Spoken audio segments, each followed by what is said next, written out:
And just like that, it is a Monday. Welcome in. It is the Kinner and Kev show minus Kev. I'm Justin Kinner hanging out with you here, 1410 ESPN Radio and live on the Chatterbox Sports Network. But I am not solo today. I got a little help. Not a little help. I got a lot of help. I got Mr. Casey, of course, who held it down the last time I was here in studio. And then the one, the only, Mr. Elliott Rearing. Wow, what an honor to be on this show. First time on radio. First time on the radio. First time with you. I've never been on the radio before. This is a brand new experience for me. But hey, there's not a better leader I'd want than you. You're my leader. I paid you to say that. That's right. You did. And that's all that matters. I'm broke now. But I did get a compliment. That's all that matters. I'm excited for today. A lot to get into. I don't know why I'm excited for today. I'm a little pissed off as a Reds fan, and that's how we're going to open up the show. A lot of emotions. The Reds bringing out a lot of emotions in people. And as we sit here on almost the mid-May point, we're going to be joined coming up here in just a little bit, just under an hour from now. We'll have Sam LeCure, of course, with Bally Sports and the Reds pre- and post-game shows, of course. He'll come on and hang out with us, of course, because the one thing I've been trying to figure out, trying to assess about the Cincinnati Reds team is, well, is this a good team that's playing bad, or is this just a bad team? Because the thing is, I feel duped. I feel like I was tricked. I feel like the Reds got me they batted their eyes at me. They showed a little leg. They played a little hard to get, and they got me to buy in. They got me to say a lot of nice things about them. And everyone, Reds fans, usually can't stand me because I'm always finding the negative when it comes to this team. And I put all that aside because I thought we witnessed something special last year, and we did. Don't get me wrong. We witnessed a lot of special things with this Reds team last year, no doubt about it. And they deserve the praise that they got. They deserve the hype that they got. And just because they have not played well this season doesn't mean that they didn't deserve any of those things. In fact, because of those things, because of the way they looked last year, because of how they, were able to execute with a pretty much predominant rookie lineup last year, that's what makes this year a little bit so disappointing. And, you could say, well, Justin, we are only less than 90 days in, we're less than 60 days into the season. We were a month and some change into the season. And it sounds like everyone is waving the white flag. Everyone is ready to give up and quit on this team. And I don't think it's us quitting on them. At times, it's not just the poor play. It just seems lackadaisical at times. It just seems like there's no energy. It feels like there is no urgency, which is ironic because that's exactly what fueled this team a year ago. A year ago, this team had every excuse to lose. A year ago, this team was expected to lose. A year ago, this team was supposed to be a 100-loss team, and we were all just basically supposed to just hook arm in arm and sing Kumbaya and just let's get through the dark days of this rebuild. But then the rebuild seemed to come to a halt a little bit, or at least show glimpses of moving along a lot faster than we had anticipated with the emergence of Matt McClain. Of course, Tom Brenneman on his show earlier today highlighted the fact that, hey, a year ago at this time, Matt McClain was just now called up. I mean, Ellie was just a guy that we were kind of highlighting from time to time based on some of the things we were hearing, coming up through the minor league system, of course. There was a lot of, spark plug pieces that really would come from now on a year ago at this time that would really help propel this team forward. There was always that glimpse of hope. And I think the reason that everyone is so down on this team right now is because there just doesn't seem to be a whole lot of that hope, because what cavalry is coming? What help is coming?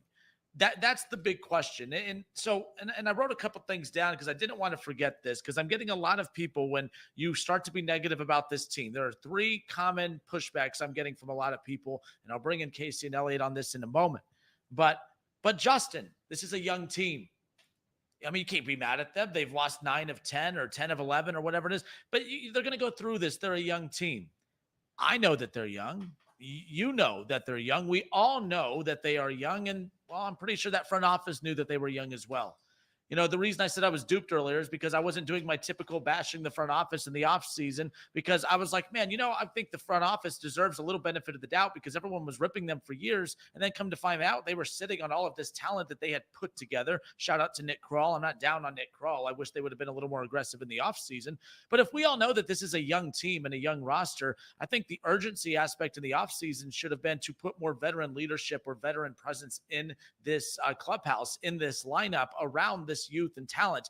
You cannot sit there and say it was smart to head into a season and say we are going to rely on nothing but second and third year players and hope to live up to expectations at times which cripple veteran-led teams. There are veteran-led teams that once they get those expectations, all of a sudden that could be too much for veteran players who are not trying to learn how to hit major league pitching, who are not trying to learn the day-to-day life of a major league baseball player.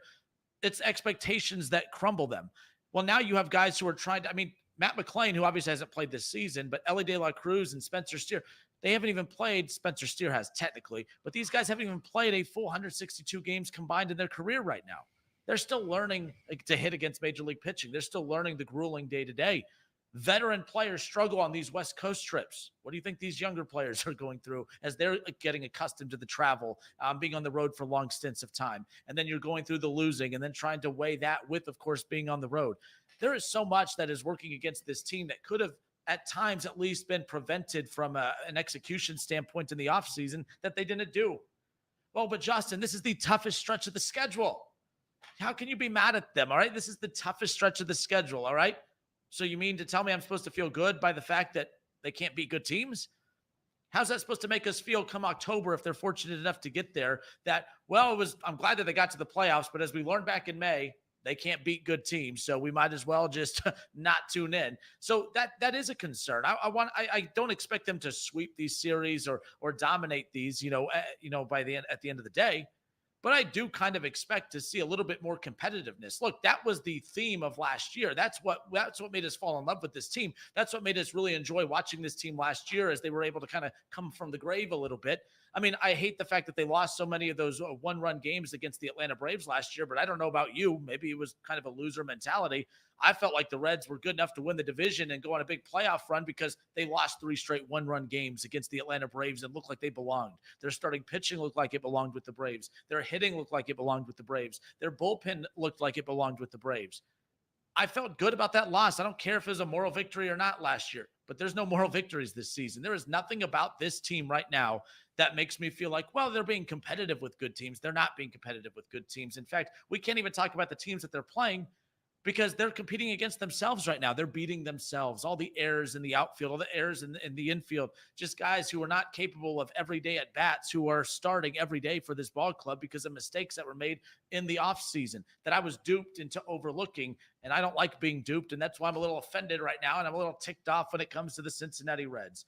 And then the other one, the other pushback I'm getting a lot of, and if you're just joining us, it's the Kinner and Kev Show, 1410 ESPN Radio, Chatterbox Sports on YouTube. The other pushback I'm getting a lot of is, well, they have a lot of key guys out. I'm the biggest Matt McClain fan out there. I was a huge fan of his work last year. TJ Friedl, of course, they just get him back, and of course, gets banged up right off the bat. And then Noelvi Marte, who we'll talk about a little bit more in depth with the guy that was critical of his, boneheaded decisions in the offseason, and Sam LeCure. We'll talk about that with him in a moment. But, you're not going to convince me that if you have those 3 players consistently every day, that's the difference between the worst hitting team in baseball and the one of the worst fielding teams in baseball and where you want to ultimately be. Would they help? No doubt about it. Of course, Matt McClain could help. Of course, Friedl every day is going to help. But I actually think that this team has way more problems than I had anticipated. I think as a whole, Reds fans, I think this team has a lot more problems than we all anticipated as a whole coming into the season. I just feel like we feel all defeated, that we're deflated. And I think we're seeing that same energy out on the field right now and in the batter's box. I'm really concerned about this Reds team because I don't know where the fix is. I don't know what to expect. I don't know where to dig deep down and try to get that optimism that I had so much of coming into the season. Me and Nick Kirby were going positive take for positive take. We were trying to out-positive one another. I'm not going to out-positive Nick Kirby on this. This feels like a very dangerous, slippery slope as far as that's concerned, because the Reds are digging themselves in a hole, and I don't think that they're talented or good enough to dig themselves out. And now I get to have a little fun because we have help today. We got Casey and Elliot. And Elliot, I'm not sure where you're at with this. I know that this team's beat you up mentally a little bit too, but where are you with those 3 pushbacks? This is a young team. This is the toughest stretch of their schedule. They got key guys out. Those things are all true. But I also feel like a lot of that is excuse making for a team that is showing a lot more glaring issues than just those 3 bullet points. Yeah, this is a tough schedule. That one is tired. I think going into a stretch where you play 30 games against above 500 playoff caliber teams, that is certainly a reason, a valid excuse to not have the world's best record after this month. Saying that, you made a good point, and that's when you get to October and you look back, well, what did we do against the Dodgers? What did we do against the Diamondbacks, the Giants, the Padres? What did we do? We lost. All we did was lose. And you look back, like how am I supposed to think we can win in October if we can't win then? Now, the pushback on that is Nick Kirby's favorite thing. The Rangers last season, they won the World Series. They were not good against teams above 500. They were not good during the regular season against teams that were good. So they managed to beat up the bad teams. They get to the playoffs. They win a World Series. That's that one. The youth thing, again, it doesn't fly with me. If you're a professional athlete, if you're good enough to be on the major league roster, that means you are expected or should have the expectations to produce at a major league level. If you're unable to do that, that means you're not ready, thus not a major leaguer, so you get sent down. That's my thoughts on that one. Now, you mentioned a point where Nick Krall could have signed somebody. Nick Krall should have done more. There was an argument to be made, and whether or not you want to believe it or that's up to you. Every roster position on this team was filled out coming into spring training. In fact, signing Jamier Candelario, which I'd argue who they signed, that roster was more than filled out. It was abundantly clear. It was abundantly filled. There was infielders left and right. Now, obviously, that wasn't the case by the start of the season, and whether or not they knew Noelvi was doing steroids, whether or not they knew Matt McClain was going to get injured, whether or not they knew these things, you can save that for the Reddit group chats, whatever you want to do, the message boards. But no, I think this is a team, unfortunately, where you're seeing it. Is it a good team playing bad, or is it a bad team that's playing up to their standards? Nobody thought that the Reds would be some world-beating, gold-gloving, best defensive team out there. They're going to hit 500 home runs. Nobody thought that. They thought it was going to be a competitive baseball team. What you're seeing right now, the mistakes you're seeing right now on the base paths, on defense, I can't talk about enough. When a pop fly gets sent 50 feet up, you are praying, Justin, praying that somebody finds it in their mitt. That's not something you can do. That's not what good teams do. Good teams don't go on stretches like this. Good teams will go on losing stretches. They don't look uncompetitive. They don't look like they're fighting. I see Will Benson, and God bless Will Benson. I thought he was going to be an everyday player this year. Not the case. But his at-bats, they look worse. He's striking out at nearly a 50% clip. You know how hard that is? You're going up there and just swinging and missing on everything? Everything? I don't know. I'm not Mr. Positive. Everybody who's listened to me thus far knows this about me. So is the season dead? Is it over? No, it's a long season. It's 162 games, and we play in a division that's winnable. Even right now, I see a path where the Reds can still somehow win this division. I don't think the Brewers are the world's best team. I don't think the Cubs are the world's best team. The winner of this division is going to have probably 88 wins, if I had to take a guess. And 88 wins. So it's interesting. I'm trying to find this. I found this on Twitter a little bit ago. I think it was Bryce Spalding. Yes, it was. He did the math for everything based on. So here's the record that they would have to just to get to 85 wins, and they would have to finish like 14 games above 500 the rest of the way. Yeah. And that's a concern. I'm trying to just, I'm just stalling. I'm just word vomit right now. Here we go. Found it. Very organized, very prepared as always. So shout out to Bryce Spalding. I've never spoke with him, never met him, but he does he puts out some good stuff. So I came across this. So for the Reds to get to 85 wins, and as you talked about, what's that number you threw out like to win this division? 88, 89. 88 to 89, 90 in that range. Well, realistically, does this look like a team that, even if you get Matt McClain back, which you won't get till August, and I'll be very surprised if he comes back at all, especially if things continue to spiral out of control, it would be kind of silly to bring him back at all this season, which I hope we don't get to that point. But for the Reds to get to 85 wins, not the 88 that Elliot talked about, not the 89 or the 90, just to get to 85 wins, the Reds would have to go 68 and 54 the remainder of the way. I don't want to poo-poo on everyone's Reds optimism, because as a radio talk show host, as a sports talk show host, and we all work in the sports talk business over here, we need this. We need them to go better. We need them to be better than 68 and 54. We need them to be way more competitive than 68 and 54 because we need the content. We need the content. We can't keep doing every damn week Trey Hendrickson, T. Higgins. I wonder if that's going to lead to problems for the Bengals in early September. We're going to do that, but we don't need to do it multiple segments. I need to talk about a good Reds team from time to time. I was not concerned initially when these problems started, because I'm like, yeah, it's a long season. I was doing the typical gibberish, but we're starting to spiral out of control. You can't rely on a 12-game win streak to dig you out of losing 10 of 11. And then to go 68 and 54 just to get to 85 wins the rest of the way, that's a problem. What you're banking on right now is a 12-game winning streak. And unfortunately, about 12-game winning streaks, you can't bank on them. They're magical runs. You don't factor in a 12-game winning streak when you start your season. The Reds, unfortunately, are I mean, if this isn't a 12-game losing streak, it's pretty damn close. 13-16 might as well be 12 in a row. So I don't know. My biggest issue with this team, it was last year, it was the inconsistency. The Reds would go on these 4-game winning streaks, and they'd meet that. They'd follow that with a 4-game losing streak.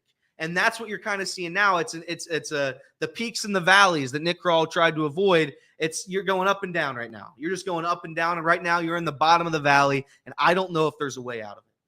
It's a Kinner and Kev show, 1410 ESPN Radio. Our YouTube viewers on Chatterbox Sports got to see Elliot live in action. He was doing the camera switched a little to it, so they saw you giving me the go to break sign. That's good. That's what we are going to do. That's what we are going to do right here. Again, Kinner and Kev, 1410 ESPN Radio, Chatterbox Sports on YouTube. Are the Cincinnati Reds, are they a good team that's playing bad, or are they just a bad team? Have you checked out on this team? And I beg you not to, because they're coming up later on tonight, 1410 ESPN Radio. We'll talk more about that in a moment. But I want to pick up at this Reds conversation. We're going to have Sam LeCure joining us coming up here in just a little bit. I'm keeping an eye on the clock for that. So we got a lot more to dive into Reds-wise. We'll get into some NFL, NBA playoffs around the corner. LeBron's son, Bronny to the NBA. Can he come back to college? He tweeted out a picture of him wearing an Ohio State jersey from his Buckeye visit about a year ago. So what was that about? We have a jam-packed show coming your way. Kinner and Kev, 1410 ESPN Radio, Chatterbox Sports on YouTube.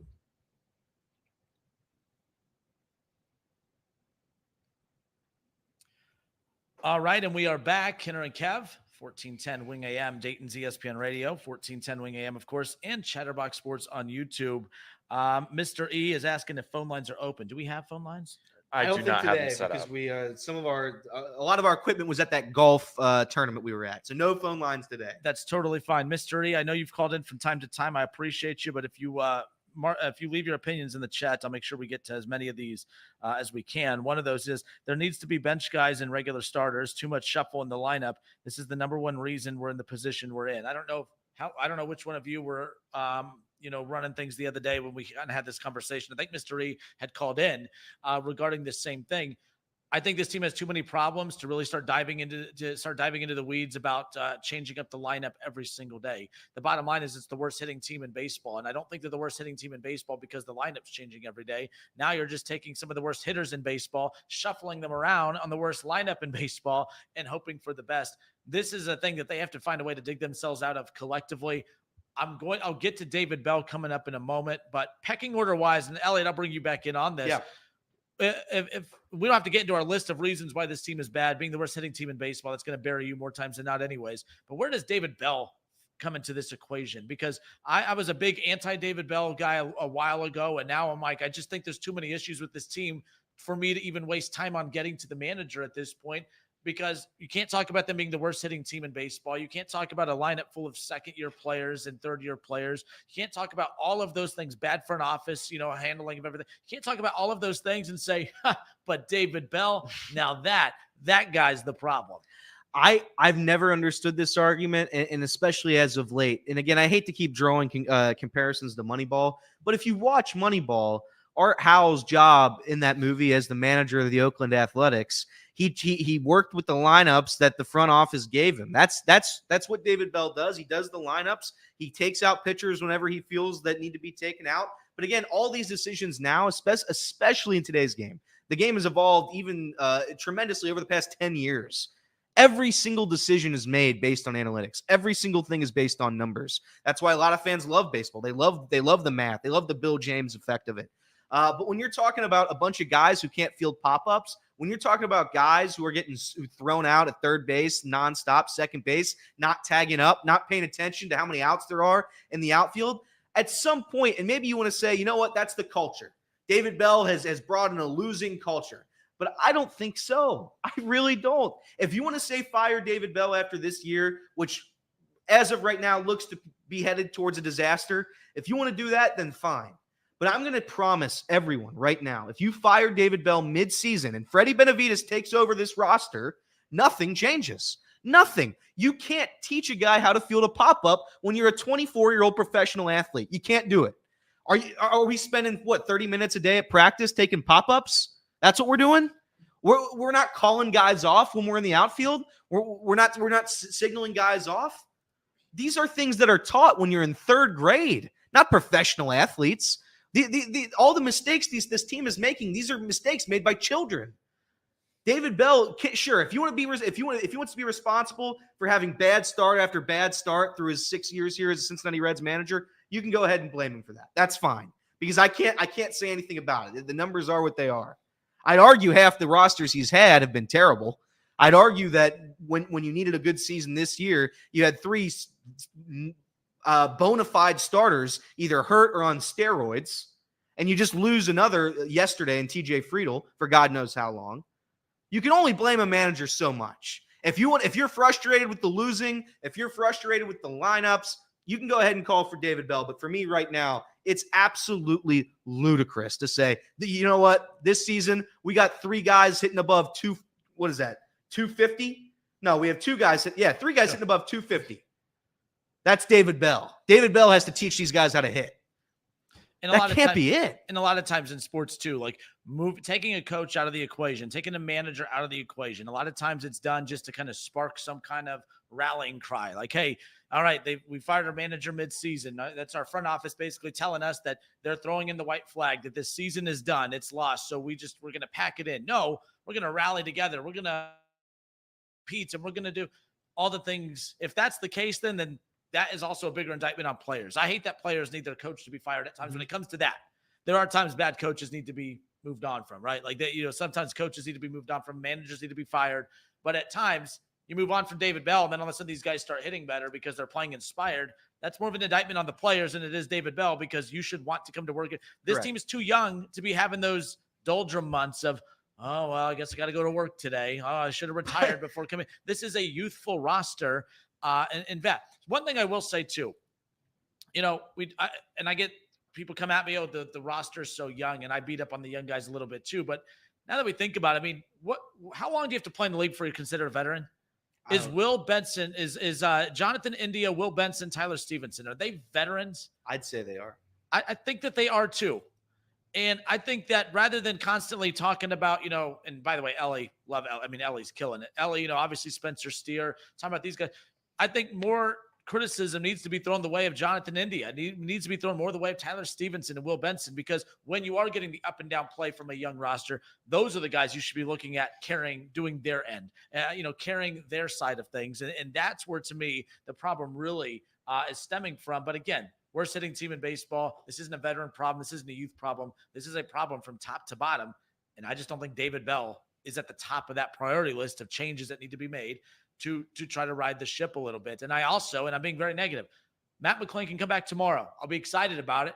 I don't think all of a sudden now this team knows how to field a ground ball or catch a ball in the outfield. I don't think Matt McClain coming back tomorrow all of a sudden improves their base running.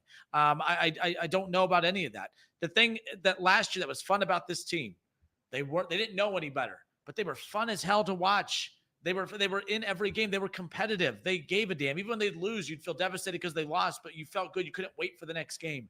I watched that. They're losing extras yesterday, and I'm like, crap, I got to do this again tomorrow night. Yeah. Like that's the concern I have, is that if I'm getting tired of it and it's my job to care, if it's not your job to care, what are you doing with it? That's my big concern. You've gone to the ballpark a few times. I have seven times. What's the energy? What your record is? What's your record? Oh, it's not good. I think it's 2-5. Is that right? I think it's 2-5. 2-5. I think it's 2-5. 2-5. But the environment. I went to quite a few games last year, and there was just a buzz. There was an excitement. It was just fun. Yeah. Even if you're not watching everything going on in the field, there was just a buzz in the ballpark. Now people are just buzzed at the ballpark, pissed off. So what's the energy at the Great American Ballpark when you go? It's not good. It's not good. You're looking at a team that, and again, this is similarly. You're not a UC Bearcats fan. You're a Wright State guy. That's fine.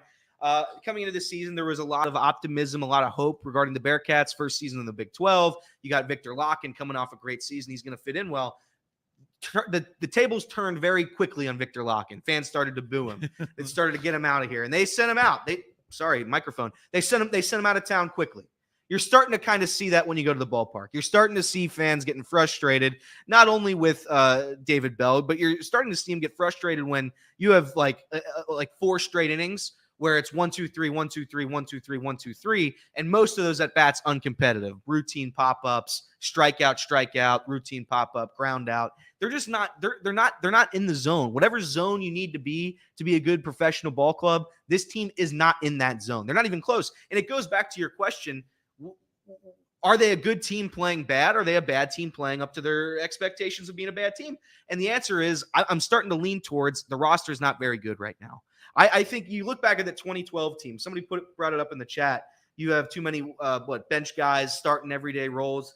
You had a solid line. I'm going to go through this lineup if you will here. You have Ryan Hannigan, Votto, Phillips, Cozart, Roland, Ludwig, Stubbs, Bruce. Everyday players. They'd play every day. And then you'd have your bench. You had Wilson Valdez. You had Chris Heisey. Heisey did play 120 games that year. You had Todd Frazier. You had Xavier Paul, Deanna Navarro, Willie Harris, Gregorius. You had set bench guys that like, all right, is Miguel Cairo going to come up and give me a quality at bat? No, but he's going to sub in every Wednesday or something like that when somebody needs a day off. You don't have that anymore. Right now, you have a team that everybody needs to be ready to play because anybody can go down at any point. TJ Friedel injured yesterday. Now Stuart Fairchild back into being an everyday starter. You have Will Benson not being able to compete against left-handed pitching, which to be quite honest, I'll never understand that. I'll never understand just being a waste of an at-bat if you're a lefty on lefty. That's just one thing that I've never understood. But to each their own. I do think if you had practice more reps against it, it would get better. But that's just my simpleton opinion. But right now, you have a bunch of scrubs. I say that with love and respect that are having to be forced to play every day. Every single day, Stuart Fairchild's playing. Every single day, Mike Ford is batting cleanup. He's batting cleanup for this team. And that's where it's like, I don't know. I don't know what you have here. And David Bell is the I'm not kidding you, Kinner. The very last person I'm looking at this season as who's to blame here is David Bell. I'm gonna go through these stats, and I'm sorry for ranting on your show. I'm looking at this. Kinner, we have 1, 2, 3, 4, 5, 6, 7, 8, 9 guys that are hitting below the Mendoza line. 9. That's David Bell? David Bell's responsible for 9 people being uncompetitive at the plate? If you're like, oh, average doesn't matter, let's look at OBP. You got 9 guys sub 300 OBP. This is impossible what's going on here. And if you want to shake things up, if that's your reasoning for firing David Bell, fire him. But to answer your original question, how's the energy at the ballpark? It's getting worse by the day. And the only thing that can save it at this point is some sort of winning streak. You need to win like 2 in a row, 3 in a row, 4 in a row. Get something back so this fan base is a little bit excited here. Well, let's take a look at what's coming up for the Reds, because right now, again, they start a 3-game series back on the road against the Diamondbacks. And then, of course, they got to go play some crap team with the Dodgers. Have you ever heard of them? I don't know. The Dodgers. They're really bad. My gosh. And then you got to return home. Luckily, you're back at Great American Ballpark. But then you got 3 with the Padres. You got 3 more with the Angels. And then things start to ease up a bit. But the season could be done. So when they wrap up that series with the Dodgers at Great American Ballpark on May 26th, because everyone's like, well, you know what? I'll start tuning in again when we get to May 27th, when they start the easier stretch of the schedule, when you got the Cardinals and the Cubs and the Rockies and the Guardians, who are a very good team. I know they just got beat up by the White Sox, but you got the Brewers and Pittsburgh and Boston again. Like, the thing is, to get to the easier part of the schedule, those games may not matter.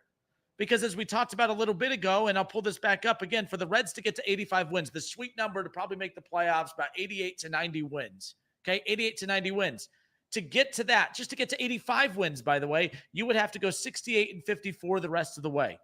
Well, when you look at what they have coming up, guy being Mr. Negative, I completely get that. I look at it as being realist. 3 at Arizona, 4 at the Dodgers. You got 3 with the Padres, and then you got 7 with the Dodgers over the next 2 weeks. You got 3 with the Diamondbacks. You have the Padres mixed in there. I mean, that's tough to do. That is very, very tough to do, to get to that point. And let's be clear here. Can they do it? Can they go all of a sudden rip off the 12 straight wins and everything else?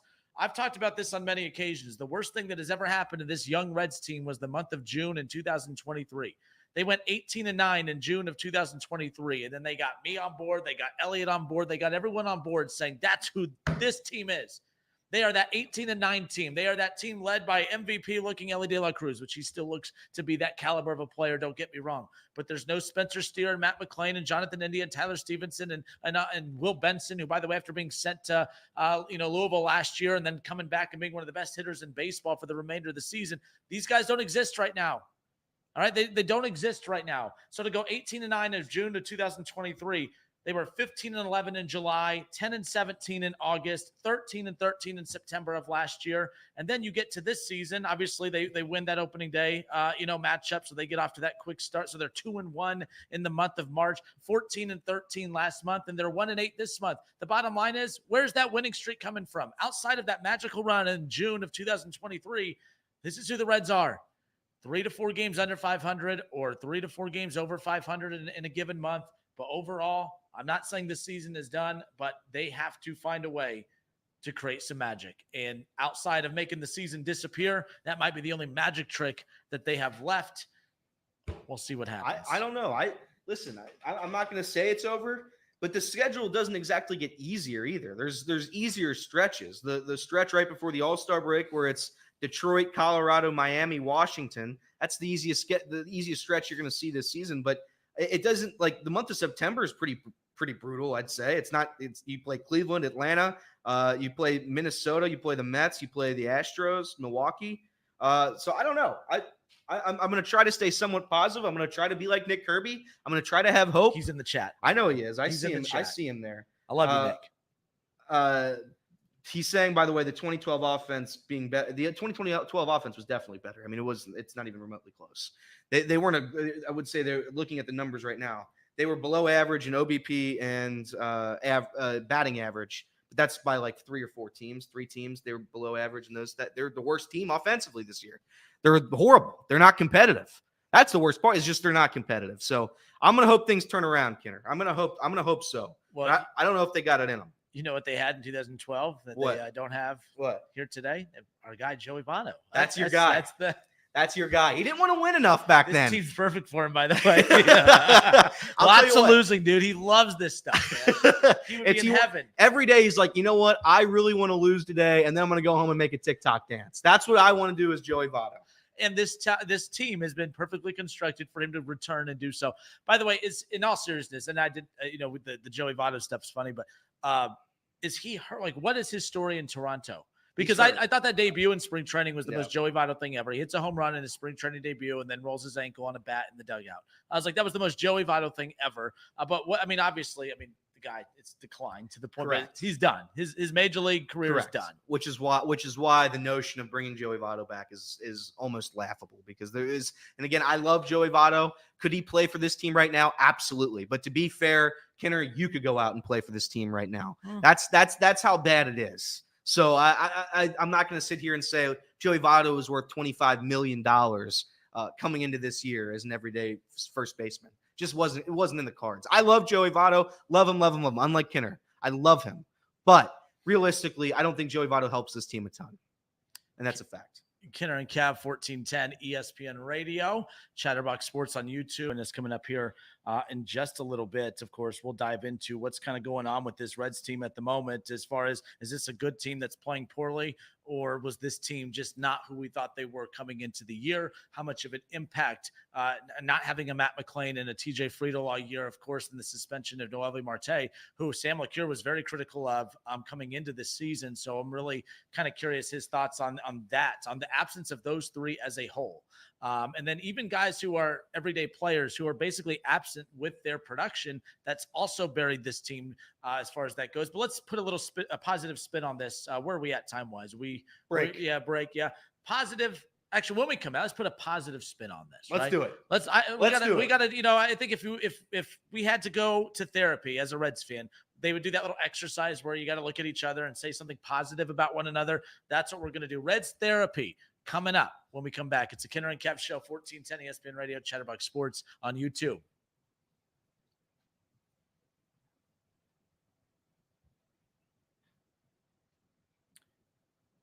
And we are back. Justin Kinner, no Kev Nash today. Kev Nash off for the weekend. We'll be back tomorrow. We'll be back in the WING studios. But when Kev was off and I can actually kind of venture out of the building a little bit, I decided to make my way over to Hamilton to hang out with my guys, Casey and Elliot. Casey's a little quiet. What's going on, Casey? Do I need to rip some soccer or make fun of your Bengals? What do I got to do? I got to pull your string, man. I mean, I'm just – you guys are really down on the Reds. I just don't want to be down on the Reds. I want to be positive about the Reds. I'm looking forward to this segment because I feel like it's been a long month of just like bashing on them. It really hasn't been that long, but it's 3 weeks. It's been 3 weeks. It has been a month. 3 long weeks. It's been a miserable 3 weeks, Casey, but that's okay. I'm curious to see what Kinner does here because as a professional seasoned vet in radio, will he use the touch and go segment here or will he extend the Sam LeCure segment? I'm on the edge of my toes right now. So I teased that we were going to say something positive, that we were going to say something nice. This is our Reds therapy session, and I feel like we need to put some good vibes back out because Sam LeCure is going to come in and save the day coming up here shortly. Biggest fear in this business is when you tease a guest, and then all of a sudden they're not popping on, they're not answering the phone. That is. I mean, I'm about to Joey Votto and strike out here if Sam LeCure doesn't jump on the call here in a little bit. More strays. I mean, that's brutal. What a brutal stray that is. How is it you're going to go through your life being the Joey Votto hater? That's terrible. I've turned my dislike towards another Joey in the city of Cincinnati. My guy, Joey B. Yeah, your guy's Deshaun Watson. That's your guy. You got him framed all over your house, your apartment, wherever you live. It's just pictures of Deshaun Watson and then a couple of memes, Joey Votto doing a TikTok dance. So, that's what's in your house right now. I'm a bad person. Do you know what they say? Show me who your quarterback is, and now show me who you are. That's exactly right. I'm going to give my one positive. I have one positive for this season, and that is Elly De La Cruz. I gave it a little bit on off the bench, but I'm going to give it again. Elly De La Cruz, if you had any doubts on what this guy is, every single night he's going to be a generational superstar, and that's a fact. If not anything else, he's going to give you the energy that we're looking for, right? He's going to be the guy that when you need a hit in a clutch moment, I trust him. I trust him to get on base. And then when you need a guy to get in scoring position, there is quite literally nobody else in Major League Baseball that can get from first to third in 2 pitches like he can. So that's the positive I have on this year. We have a generational superstar on this roster, Elly De La Cruz. Every time he wakes up, he breaks a new record. That's my positive. That's if I had any doubts about him coming in this year, and I did, I had a couple doubts that he was going to be unable to change his approach at the plate. He was going to strike out at every curveball thrown his way. He was going to have a sub 200 average. He's been there this season. He's been that guy for me. So shout out to Elly. That's my positive. That's why I get out of bed, just to see Elly. And first of all, I think that's one. There's, everything in life, you're going to have people split down the middle. I would love to know if anyone out there is down on Elly De La Cruz. I don't know how you can be, but that's one thing that I think all Reds fans universally can all agree upon. Even non-Reds fans could say, yeah, that Elly guy, he's pretty damn good. Real quick before I get to my positive. So Carrie Reinert, she messages in, or he, I'm assuming Carrie is okay. Shout out to Carrie, but says, wouldn't Candyman, Montas, Suter be considered veteran mentors for these kids? And yes, but at the same time, like for instance, when Joey B was on his rookie contract, if the Bengals never went to go sign like legitimate veteran talent, we would criticize them. Of course, you're going to sign older veteran players, to fill the gaps, but like to go get actual credible guys. Now, to Elliot's point, there wasn't a whole lot of gaps coming into the season because you assumed Will Benson would produce. You assumed TJ Friedel would be here. I miss the days of ripping the front office saying another middle infielder. Those were the days. Not wrong, though. Those technically are veteran pieces added, but those aren't the type of veterans. Like, I know this sounds silly. I have the ripping of Joey Votto. You're going to learn more from Joey Votto hitting 198 than these guys playing poorly. 100%. Because you're watching a true pro in Joey Votto versus guys that have just had good careers but not great. But it's a fair question. We have a chat from Scott. Have we set our expectations too high on the 2024 Reds? That is for me. That is a resounding yes. I thought there was a chance the Reds would win 88. I thought there was a chance the Reds would win 85. And now I see no way that happens. Were your expectations were pretty high as well, right? I thought they were winning this division. Yeah. I mean, we had guys like I had Ben Verlander on. during spring training, and he was super high on this team. And when people say, "What did we have too high of expectations?" I don't think you could ever have too high of expectations for a team. That just means the team didn't live up to expectations. Yeah. So I think the expectations were fair. Because of the pitching, because of the bullpen, and because we thought, man, a second full year with Matt McClain and Spencer Steer and Ellie De La Cruz and Will Benson. I was high on Will Benson too. I mean, and the season's not done yet, but we'll see what ends up happening. But I'm not. Oh, the positive, real quick. The positive, the starting pitching. Starting pitching, yes. Because they could be a great hitting team with no starting pitching. It is so hard to find quality starting pitching. You can fill these gaps quickly to replace bad hitters. It's very difficult to replace bad pitching. And I think that's the biggest puzzle piece when it's all said and done. All right. I believe we're going to be joined by Sam LeCure coming up here around the corner. So we're going to step away for a few moments. Hour number 2 coming up on the radio side. It's the Kinner and Kev Show, 1410 ESPN Radio, Chatterbox Sports on YouTube. We'll be right back. So we're live on YouTube right now. We don't have to do the countdown. Should we just hang out a bit till yeah, we can do that. Till he pops up. Let me check the email, make sure he hasn't broken up with me yet. No, we're still good. We're still good. But I'll keep that open to fill in and everything. So it's your birthday. It is my birthday. Happy birthday. Thank Now you. we're into the show. Didn't even wish Elliot a happy I wish birthday. myself a happy birthday on Twitter. Did you see that? I don't know if you saw it yet. Not enough people were wishing me a happy birthday. I did give myself one. I had to pat myself on the back. That's my You favorite. did that during the show, by the way. I did. I had to. And here's the thing. It's like, Elliot, why are you giving yourself a happy birthday? It's because I need it. I need it in my life. I need to feel that birthday wish. Every birthday wish I get. Are you a Marvel guy? No, I'm not. You're not a Marvel guy? I'm not a movie guy. You're not a movie guy? I'm not a movie guy. You are the second person in radio I've worked with that's quote unquote not a movie guy. No, Kev always throws out movie quotes. Then I'm like, oh.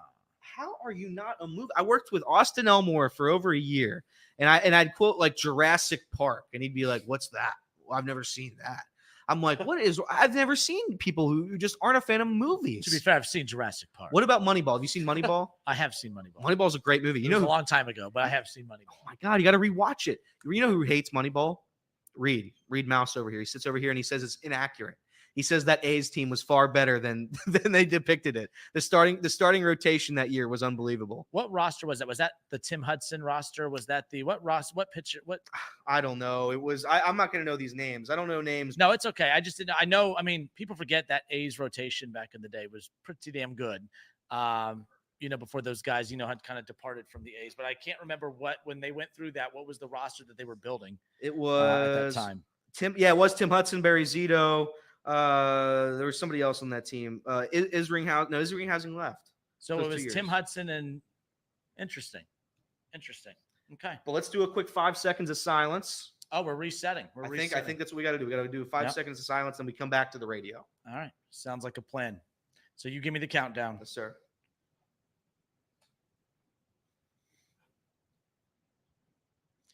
Hour number 2, it's the Kinner and Kev Show. Dayton's ESPN Radio, 1410 Wing AM, Chatterbox Sports on YouTube. And you know what? Rookie mistake. We're talking about all the youth on the Reds and, and the inexperience. I'm an experienced radio guy that forgot my headphones. There we go. Now we're off and rolling. Now it looks like I know what the hell I'm doing. But we're going to continue talking some more Reds baseball here in hour number 2. Off and rolling again. Kinner and Kev, 1410 ESPN Radio. No Kev Nash today. He'll be back tomorrow, but we're also live on Chatterbox Sports on YouTube. And we're joined now, of course, one of my favorite guests, Mr. Sam LeCure, again, Valley Sports Reds pregame, postgame analyst, giving us some time, former Red himself. And Sam, I saw a smile on your face. That's what we need on this show right now, because a lot of Reds fans, not a whole lot of smiles right now. I'm glad to see those pearly whites. Yeah, man. It's, in years past, everybody's asking, how's the pre or the postgame shows going? It's a lot of losses. And, 2 years ago, I would have said, yeah, they suck, but I mean, because the team sucked, it wasn't going to get any better. But this is a good team, so I still don't have to fake it through a post game show, because like the tide will turn, because they are a good team, and the way that they're pitching, it's hard to imagine they don't start winning a couple ball games. So Sam, I'm glad you brought that up, because that's the one thing we opened up today's show with, because I'm trying to combat a lot of negativity. Now, some people say I've been negative today. I just feel like talking about the struggles. If that's negative, that's negative. But the question I have for you, being a former player, no, it's been a part of quite a few rosters that go through the ups and downs.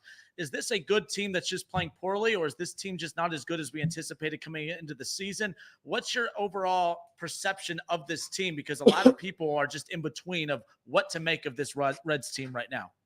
I think it's a little bit of both. I think they're a good team that's not playing well right now. That's kind of the main thing.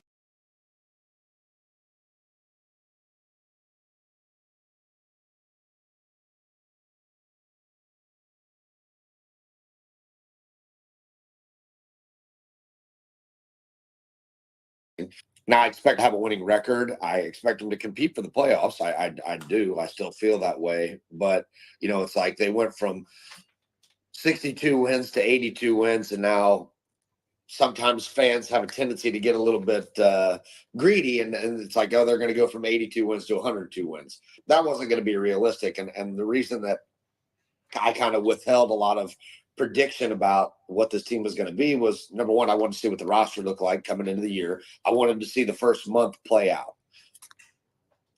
After all that played out, I still felt kind of the same way, that there was going to be not necessarily regression, but not quite as much progression as we saw last year, because you're talking about a lot of guys who are new to the big leagues. The sophomore slump is a thing, and they got a lot of sophomores. Not having Matt McClain hurts because he's a really good player. So I kind of expected him to kind of flirt with 500 this year. That said, I can understand why people around town are on the fence about it, because I have been as well, because I believe them to be a good team and I want them to take steps forward. But having been in their shoes, I understand that there's a learning curve and it's different for everybody. And as a group, they're experiencing kind of a little bit of a downturn right now, but it's going to turn around. I don't know to what degree, but it won't stay like this forever. The one thing that's interesting when so many people want to focus on all the negatives, and to be fair, I have, but I think the positive spin on everything is I would much rather have a team like this with the Reds right now, where they're not hitting the ball well, but they have very, very good pitching to fall back on. Yeah. I think it's significantly worse when you have a team that's hitting the hell out of the ball. They're knocking the ball to the ballpark, but they don't have pitchers that can get outs. At the end of the day, the positive spin I have is that at the end of the day, the biggest puzzle piece that you need to be a good baseball team at some point, at any point, is the pitching. And the Reds seem to have that at least a month and some change into this. Yeah, and I think that's going to continue. And that's kind of the funny deal. I guess it was last year, a couple of years ago, and it was going to be the big three. It was going to be Hunter and Lodolo and Ashcraft, and like that hasn't really panned out till now because of injury or ineffectiveness, whatever the case may be. Then nobody was talking about Andrew Abbott then. He's probably their best pitcher. Nick Lodolo is their best to me. But you start talking about him. There's a Brandon Williamson somewhere. There's a Connor Phillips somewhere. So the pitching, I think, has taken a step forward. Sorry, I sidetracked myself. It was going to be the big three, and then last year, because of the Ellies and the McClains and those guys, Noelvi Martes, they came up and made this huge impact. So now all of a sudden, this team was going to be led by the offense. That's how fickle this can be, and I think a lot of that has to do with media. What are they leading to? And the fans can get a little bit excitable about what's fresh, what's right in front of them. So it's going to be the pitching. So to that point, I totally agree with you. It's the pitching that leads. And I haven't seen a lot of World Series champions where their team was 25th in ERA, right? So I think that's going to continue to be a strength for them. And those guys, the Lodolos and the Ashcrafts and the Greens are not sophomores anymore. They're juniors and getting to be seniors, right? So they've had time to kind of adjust to the league a little bit and learn some more about themselves, about what it takes to be at the big league level, where a lot of these offensive guys haven't. Now, that's a broad stroke, but I think the pitching will continue to progress because those guys are good. And the offense is going to have to learn how to adjust. And that's where your G-Mark Candelario is important. Your Jake Fraley is important. Guys that have been around and done it a little bit. Tyler Stevenson, Jonathan India. They're veterans, I guess, on this team now. Sorry if that's coming through. My bad. So they need to lean on those guys to understand how to come out of a slump at the big, because everybody on the team has failed, but they failed at AA and AAA. And while it should be the same, theoretically, it's not the same. When you fail at the big league level, there's a bigger toll that it takes on you mentally. It's funny. You talked about Tyler Stevenson, Jonathan India. You did the quotation, being a veteran. Well, Elliot and I were just kind of going back and forth about that, kind of questioning what's considered a veteran. How many years do you have to be in the league to be considered a veteran? Because I guess just based on the context of this roster and who they are, technically they're the veterans, right? Yeah. So that's how I'm measuring it. To be a veteran, I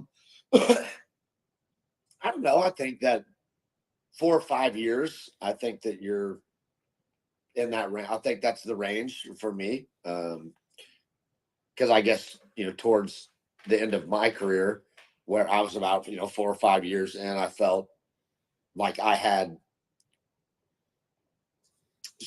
some of that. I felt like I'd been around long enough to be able to have a voice, I guess. Well, speaking of veterans, there is a guy that is sitting here with me. He's a veteran in the radio business. It's honestly his birthday today. We have Mr. Elliot Rearing. He's going to jump in and join us here. Thank you. Happy birthday, man. Thank you, Sam. Sam, I don't know if you remember me. You probably don't, but I'm gonna tell this story real quick because I have you here. You came on a podcast with me and my friend Zach. I think it was 2 years ago. We called you up. You responded. You were very kind, and you were driving somewhere. I think you were driving through a snowstorm, and you did an entire podcast interview with me while you were driving across the country. So I want to thank you for that. That has stuck with me. My question for you. My question for you, Sam, you've played under a great manager. You've played under a Hall of Fame manager, arguably, in Dusty Baker. I'm going to ask you this because it seems like the fan base, whenever something goes wrong, the first rock you throw, the first stone you throw is right at the manager. And it seems like David Bell is getting kicked and shoved and rolled over right under by the bus. That is this fan base. How much does the manager, how much responsibility falls on the manager? Especially in today's game. I know it's heavily analytic based, but if you're from me from the outside, my personal opinion as somebody who'd never played professional baseball, I'm probably one grilled cheese away from looking more like a baseball. But I'm going to tell you this, from an outsider's perspective, I don't know how much a manager really means in terms of the X's and O's, opposed to just being a good vibes guy, a good locker room, culture room guy. When you look at David Bell right now, is it fair to start blaming the manager? No. No, I don't think so. Just because if you're going to blame him, then you on the other foot, you have to credit him for what happened last year. You got to credit him for progressing in the win column by 20 games. You got to give him the credit, right? Or you giving the players the credit. Exactly.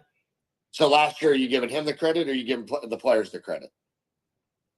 That's I give the players the credit, but that's not okay, that's so, not.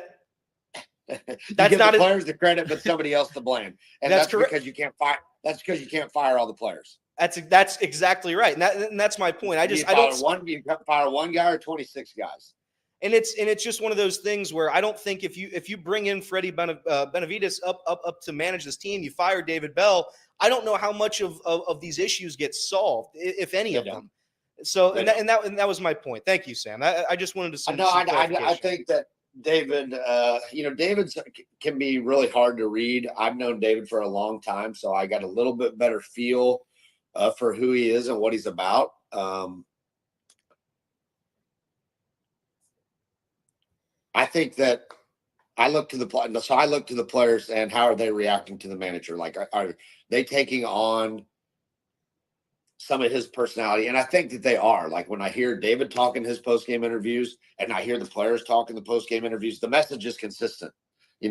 What David is saying, like they're kind of saying. They're talking about the same things and they're talking about it in the same way. So that to me means that he has their trust. So it falls on them. And that's kind of why I was talking about, the sophomore slumps and, guys still trying to learn at the big league level. It's a tough thing to do, man. I mean, look at Paul Skeens for the Pirates the other day. Gave up 3 runs in 27 1/3 innings in the minor leagues, gives up 3 runs in 4 innings in the big leagues. It's different. It is different. Now it's a fine line, but it is a clear line. And I was kind of talking about that a little bit yesterday. You have to be on point so often And also to the Reds defense, I guess they're playing some pretty good teams too. Now they got to figure out ways to beat those teams for sure, and they've been close. I can't, I won't try to explain an offensive slump because I was just in a lifelong one. But so I don't know. It seems like it's more mental at this point where they recognize that this part of the schedule is going to be pretty tough. And they all started to try to be the hero instead of doing what they do best. And that's the team concept of how they play, the running the bases, the moving the ball, the this. So they just kind of got away from who they are. And once they get back to that, it'll be evident. I mean, the tide will turn. We got Sam LeCure hanging out with us here. It's the Kinner and Kev Show, 1410 ESPN Radio, live on Chatterbox Sports on YouTube. Last thing on David Bell, because again, it's always these narratives that get put out there. And with you being a former player, I really want to ask you this, because I think even me being in media, we fall into the trap of just repeating regurgitated talking points that probably you as athletes just roll your eyes at.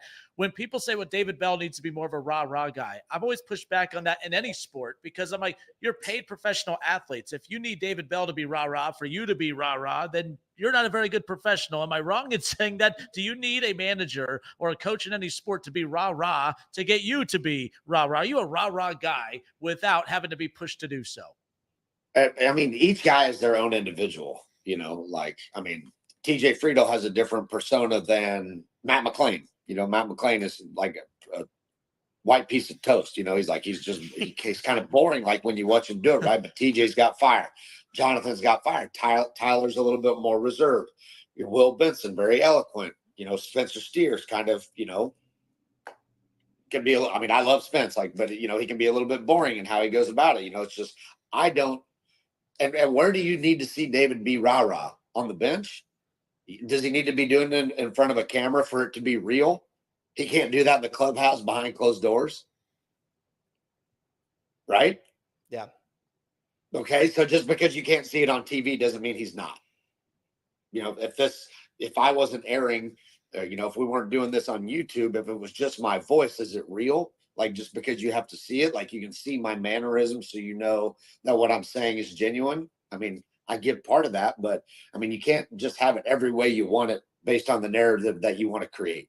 And I think that is a media responsibility. And I think a lot of times the media's fault for pushing these certain things, certain ways that they see them without considering every lens because they haven't looked through them all.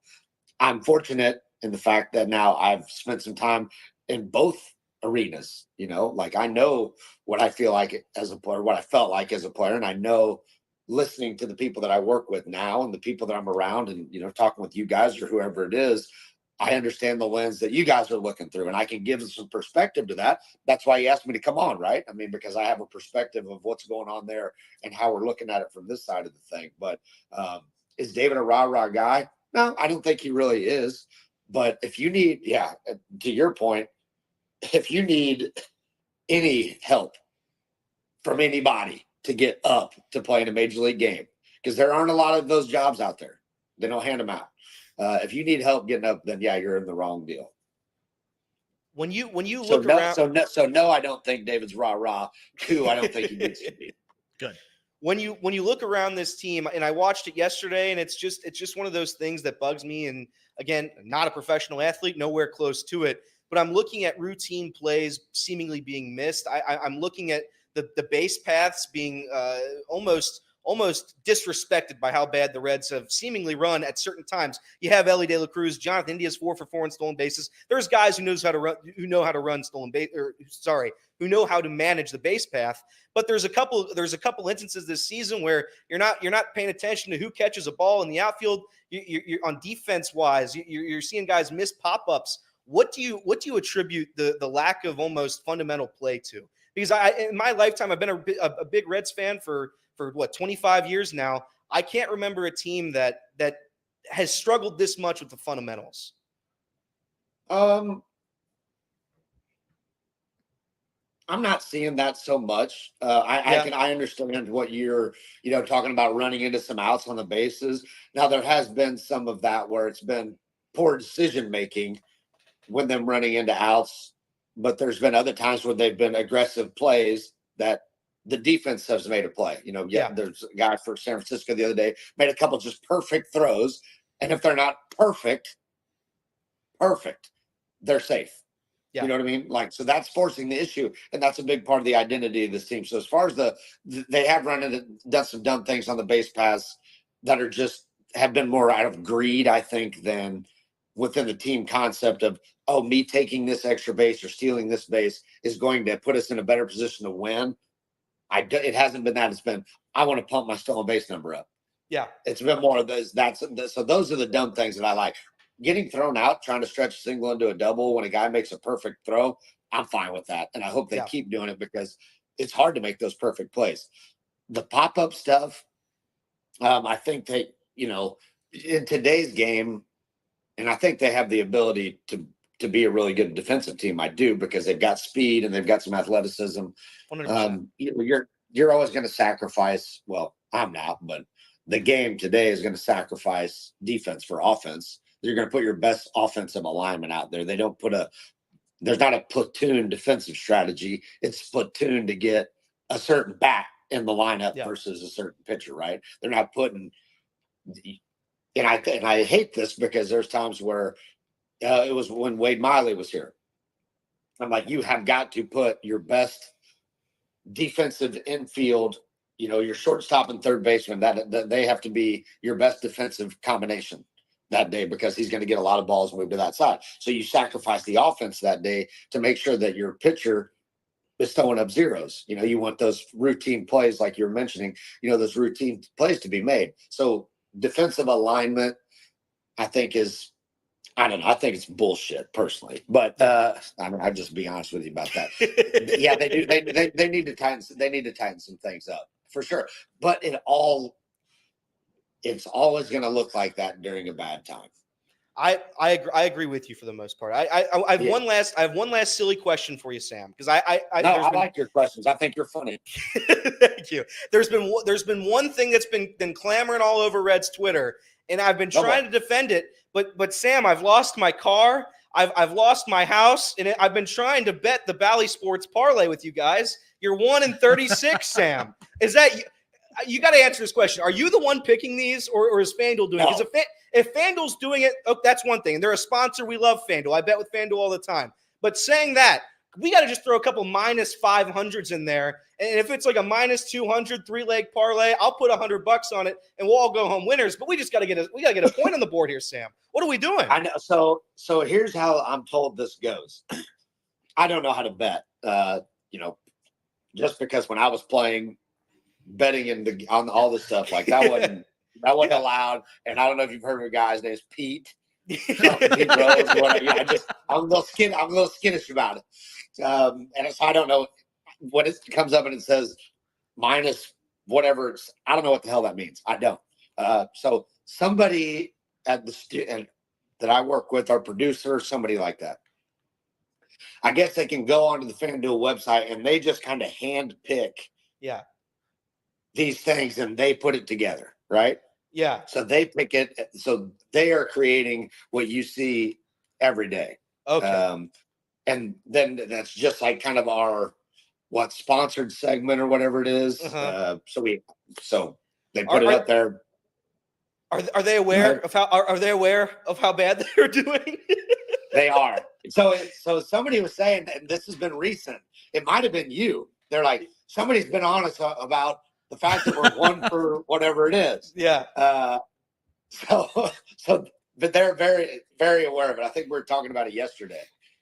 If you need any help with it, Sam, I know a guy. I can do it for you. Okay. I can do it for you if you need somebody. But we got to shake things up. We can't finish this season 1-161 on the Bally Sports parlay. Is it all right? So that's not on me, because they come to me and they're like, Sam, what do you think about this parlay? Yeah. And I'm like, okay, over under however many runs, somebody gets a hit, somebody gets an RBI. I'm like, sure, whatever.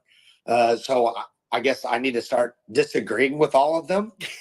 Yes, please. So when it comes to FanDuel, I'll be like, based on our history right now, no, I would not bet on this. You go spend your $12 on a pack of cigarettes or something, whatever.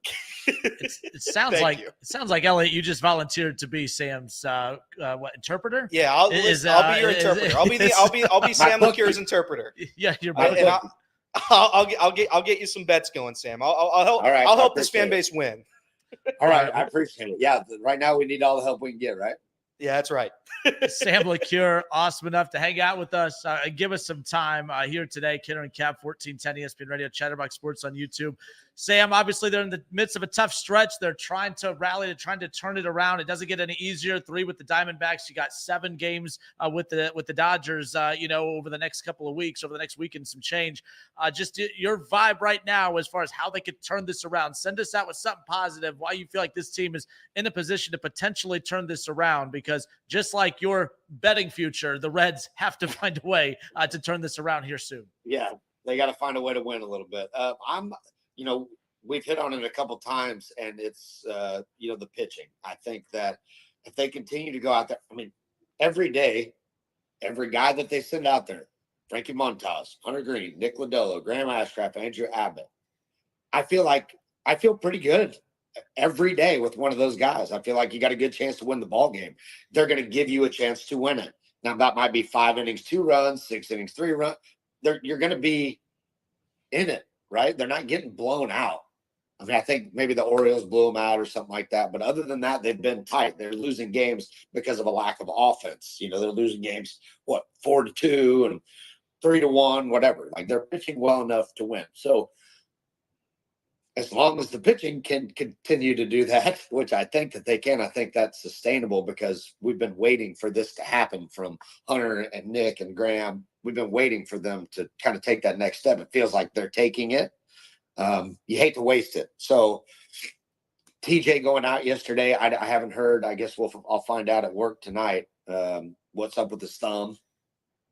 It was great to get him back and see him at the top of the lineup. I felt like that was going to be a big benefit to spark this offense. I don't know where it went. To be positive, the pitching is why I think that they're going to turn it around, and because they just can't.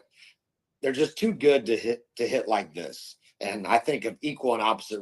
For every action, there's an equal and opposite reaction. In baseball, things really do even out. For every missile that you hit that gets caught, there's a blooper that falls in. So if this is a stretch like this, they're going to go what? Right now, they've lost 12 of 14 or something like that. That's right. There is going to be a stretch where they win 10 of 12 or 12 of 14. Like, there will be. And I won't say don't put it on a parlay, but I'd almost bet on it. This is what you have to send us out with, because I don't know how long we've been on this conversation with you, but we haven't even mentioned Ellie De La Cruz. The kid's something special. Look, Spencer Steers looked great. McClain, when he played last year, was fantastic. Obviously, the youth movement has been insane, but there's just something different about this cat, just from your perspective. Again, it's such a generic, dumb question. What makes him special? But from your eyes, he's just different he's your typical superstar player. The Reds have struck gold with him. Yeah, they have. They really have. And I'll tell you there's 2 things that stick out to me that I don't know that would be obvious to everybody else. Obviously, I don't have to sit here and talk about his physical tools. Anybody who can read the StatCast or just watch the game know that he looks different than everybody else on the field, because he's faster and throws it harder and hits it farther and all that crap. He's a really good baseball player. Like, he's instinctually, I watch body movements and these different things. He's a step ahead of everybody else as far as the game. It's like baseball playing, not physical ability. He's mentally ahead of everybody else at his age. So he's put the physical tools together with that. And everybody will remember this when he did the 3 stolen bases and 2 pitches last year, right? In Milwaukee, stole second, stole third, and stole home in the middle of that toss back. He was like going into third base, takes his little oven mitt off and puts it on the other hand, because he's anticipating what hand he's going to slide into the base with. That's part one. Second part is, while everybody else is scratching their head Ellie's over there kind of doing his hair flip and putting his helmet back on, but with his eye on the pitcher, waiting for him to take that ball out of his glove and rub it or scratch his ass or whatever he's doing. And in that moment he goes. So the instincts are there, the anticipation is there, and he's put that together with his physical abilities. And number 2 is learning English. That tells me he understands his capabilities. Like, I'll compare him to Shohei Ohtani. Like when he won the MVP and he was giving his speech and he gave it in English. That is so you can be a global superstar, not an American superstar, not a Japanese, not a Dominican. You're a global ambassador for the game, and it's important for him to be able to communicate with the fans because he expects himself to be a superstar. That's crazy. The self-awareness to be able to do that sticks out to me. So those are 2 things that maybe not everybody would think of, and if they did, maybe not why, but those things stick out to me. Well, damn, And he imagine can if hit pretty good. And he can hit pretty good too. well, damn, imagine if David Bell just gave him a little rah-rah. Imagine how much better he could Yeah, be. I mean, yeah, damn, yeah, I mean, yeah. like Yeah, that's all he needs is Yeah. just a little bit of hype. Yep. But Sam LeCure, you the man. We appreciate you giving us some time, and it's obvious that Elliot's going to be keeping an eye on your FanDuel, content appreciate moving it. forward. Yep. But thank you. We appreciate you. Thank you guys for having me. Take care. Holler anytime. Sounds good. Thank you. All right. Well, good stuff. That was Sam LeCure. Awesome enough to give us some time. Elliot is making his back way over to the other side. I mean, this studio is so big. I mean, you just sprinted from one end to the other. That was impressive. Yeah, that was a sprint. We're all in trouble. That was a sprint. We got listen. I might have failed you as time manager. No, you don't time that. You don't time that. Okay, Yeah. good. That's good. Yeah. So there's a lot to unpack there. I can't wait. Appreciate you helping with that. Thank you for popping in. And we'll step away for a few moments. And when we come back, a lot to unpack from that conversation with our guy, Sam LeCure. A couple editing things need to happen, right? You caught that? Too. Yeah. I think too. Your goal with the guests is to make them feel so comfortable that they forget they're on radio. And that's right. We did that. So nice job. Nonetheless, but we'll be right back. Kinner and Cap, 1410 ESPN Radio, Chatterbox Sports on YouTube. Don't go anywhere.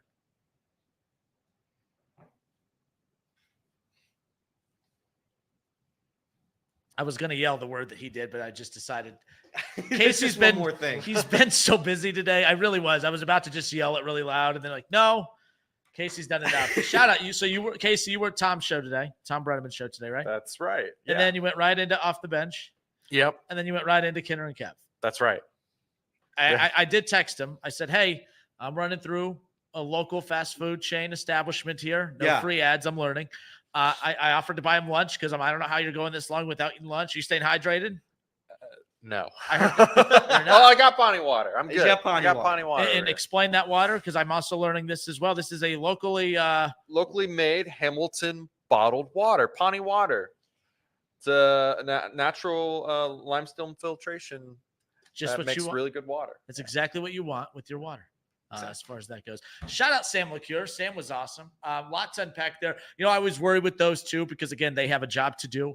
I'm glad that he was, once he got rolling, got comfortable, like they also can't come on here and just absolutely bash every single thing that's going on because they're basically ambassadors of the franchise. But I've always appreciated guys like him, especially Marty back in the day. To be honest, to be fair, and correct me if I'm wrong, I don't think that the Reds have a very super over-the-top homer broadcasting crew because every time I've had them on the show, they are pretty realistic about the struggles at hand. They're not going to go overboard.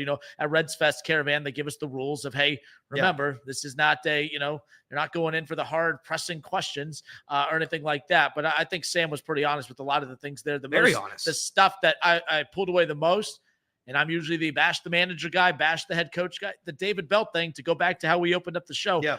You can have a long list of things that is wrong with this Reds team. I just don't think David Bell cracks the top 3 or 4, to be I honest don't with think you. it's the top 10. Yeah. I think if you listed every issue with this Reds roster, it almost has nothing to do with the manager. And if you didn't take my word for it, you can take a professional baseball player's word for it. That it just doesn't matter that much. And when I say it doesn't matter, you can't be a weirdo in the clubhouse. You can't be disassociated with the players in the clubhouse. You have to know at least the game of baseball, and David Bell knows the game of baseball.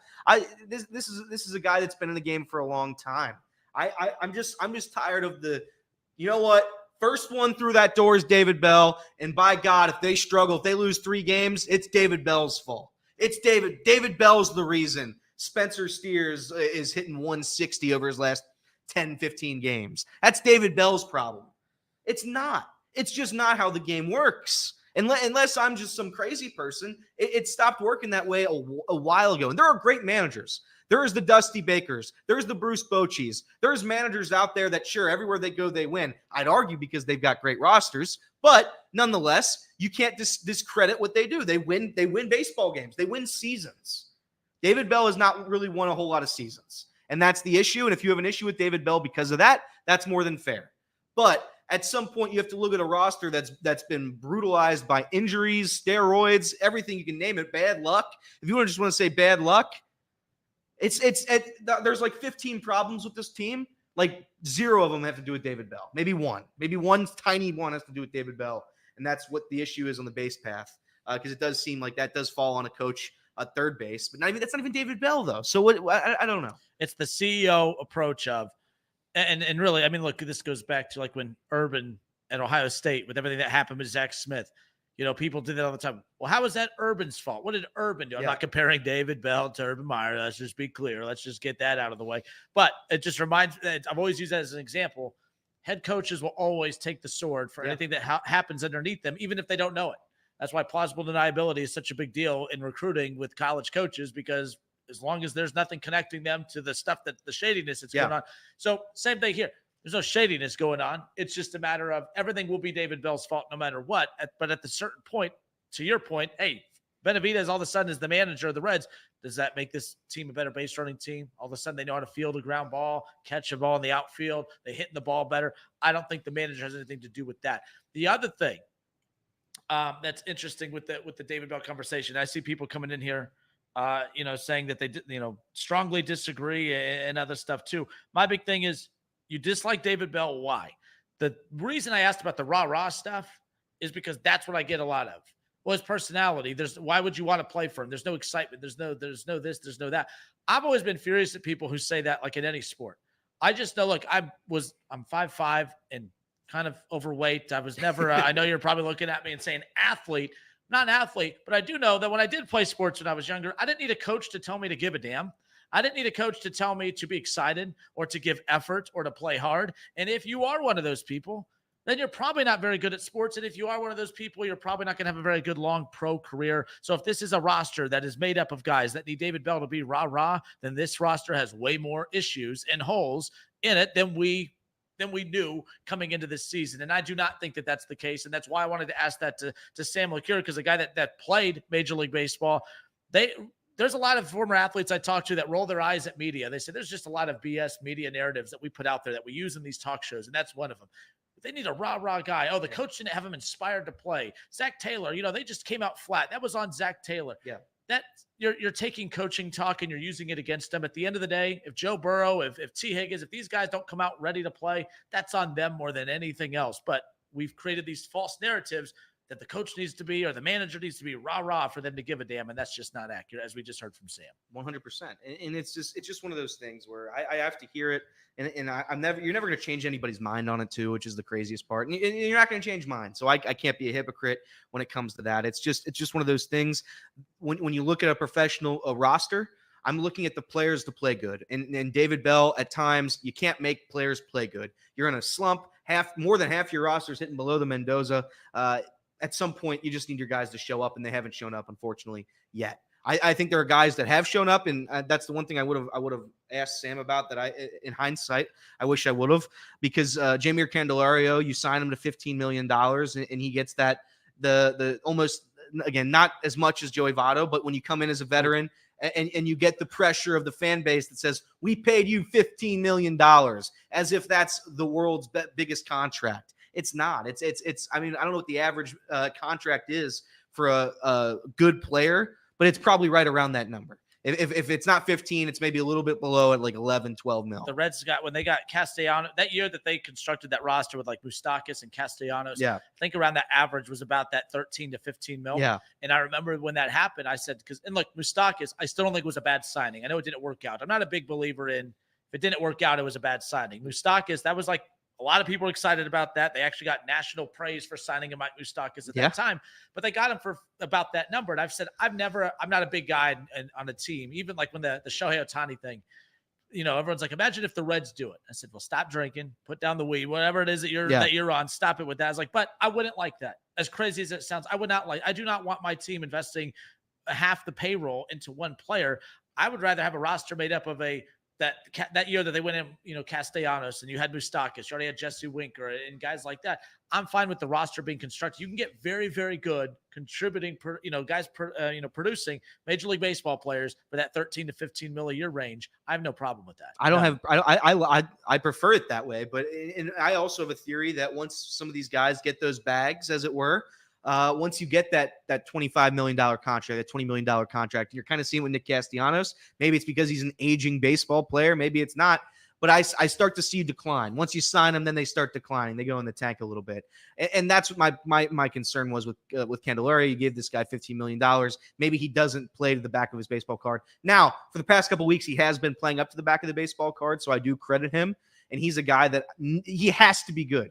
If you want the Reds to be good, Jeimer Candelario has to be good. And if he can't be good, he better be serviceable. And right now, he's been good to serviceable for the better part of 3 weeks. And I was on his case last week. I was on his case for the past 2 weeks. But the numbers don't lie, and he's hitting above 250 over the past 3 weeks. So I can't bash him. And I credit the Reds for going out and signing him. The Mike Moustakas contract, I think he hit 30 doubles and 30 home runs the year before, or something like that. Yeah, I knew it was going to be a bad run when he did the car commercial. Didn't even shave for it. Oh, listen, that car commercial will live in infamy. Like, if you have to, he looked like he got off the plane and went right to the Mike Sweeney. He went to Mike's. I'm Mike Moustakas. I'm the new guy. I'm the new guy in town, and come get a Kelsey Sweeney Chevrolet, whatever the hell it is. Actually, I got to praise him real quick because the Caravan made the stop at the Air Force Museum in Dayton like it does every year. And he was promoted for that bend or for that turn. And he ended up, his wife was having a baby. He ended up showing up. They made an announcement like, hey, he's going to sign autographs for the next 15, 20 minutes. Like before it even started, he wanted to sign as many autographs and take as many pictures as he could before he had to leave. So I thought that was pretty cool because he could have just blown that off altogether. So a shout out to Moustakas, who everyone likes to pile on, which he didn't live up. He should have been better. He should have been a lot better. He's part of the reason that the Reds had to blow this up again, but might have been a good thing. That's how you got Spencer Steer, and that's how you got Ellie De La Cruz. That's how you got all these cats. So as we want, let me ask you this: as we wind down this fifth segment in my lifetime, 25 years of life, shout out to me, happy birthday, me. How about that? The big 2-0. Yeah. Just a baby. Maybe. Listen, I've seen a couple rebuilds in my life. Where would you say we're at right now with this current roster in a rebuilding state? Because for me right now, and if it's evident this year, and Mark's been saying it in our chat for quite some time, it's the middle of a rebuild. We can see the light at the end of this rebuild. Like it's there. We see it, but we're not through it yet. And I think that was the part last year where we're through it. We rebuild. This is what we were waiting for. Now we've got it. I still think, what do you think? 1 to 2 years? 1 to 2 years is when it's go time? 2 years from the peak.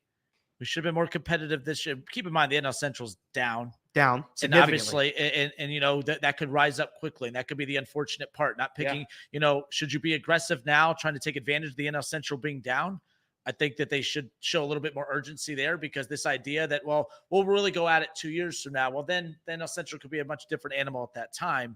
My big thing, what I'm tired of hearing all the time is, and we heard it at the deadline last year, and I wasn't a big component of making a big splash move at the deadline, although I was kind of back and forth on, man, you find yourself in a position to make a run. I think you need to act with urgency, but also think of, you don't want to blow it up in the future.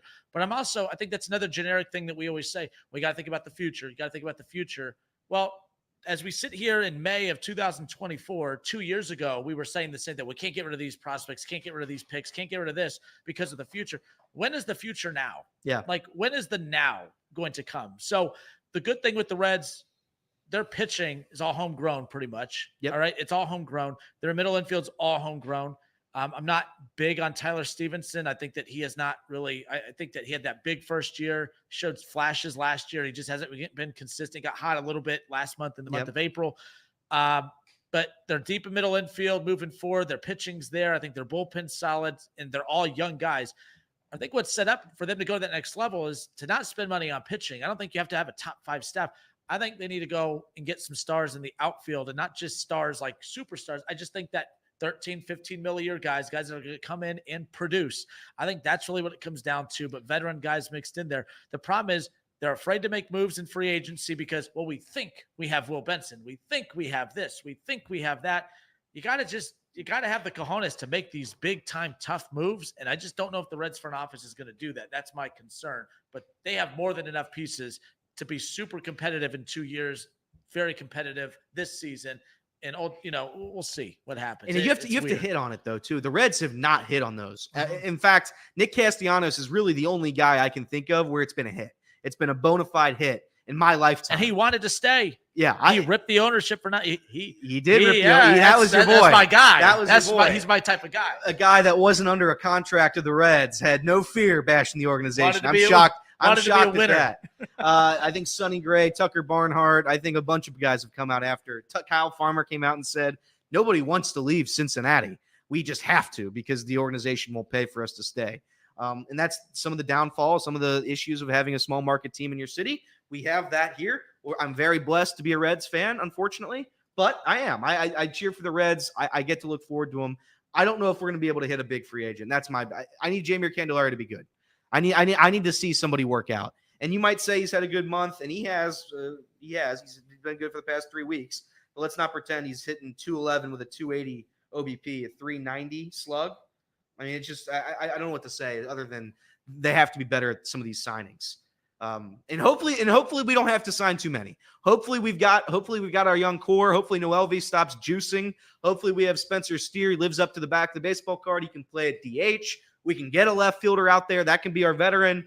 And then we can platoon Fraley, Benson, and we still got Matt McClain and Ellie De La Cruz. So I do think there is optimism. There's hope. I just think right now you're still in the rebuild. You're not out of the rebuild yet. And I think a lot of people thought we were. Well, and last thing on this, because, last year, talking with Marty, talking with Hal McCoy, talking with some, Hall of Fame perspectives regarding the Reds, last year, there were so many people that wanted the Reds to go all in this past offseason, but Hal McCoy, talking with him, said he didn't anticipate them to do that because you saw signs of greatness from these rookies early on, but, you don't base it all off of one season. It's not like in the NFL. We knew Joe Burrow was going to be special year one. You just need CJ Stroud, the Texans aren't going into this season saying, well, we need to see a little more before we know if we have our franchise quarterback. I think the Texans know they have their franchise quarterback, and the Chiefs knew it with obviously Patrick Mahomes and Lamar with the Ravens, yada, yada. But I say all of this because the Reds had to kind of, you don't want to get too excited and overreact and then go balls to the wall spending and then find out all of these guys aren't actually who you thought that they were. Now you're married to these contracts for a couple years when you could have put that off a little. Yep. They're just trying to, that's why I said that month of June last year, it totally altered. Why do I still have these on there?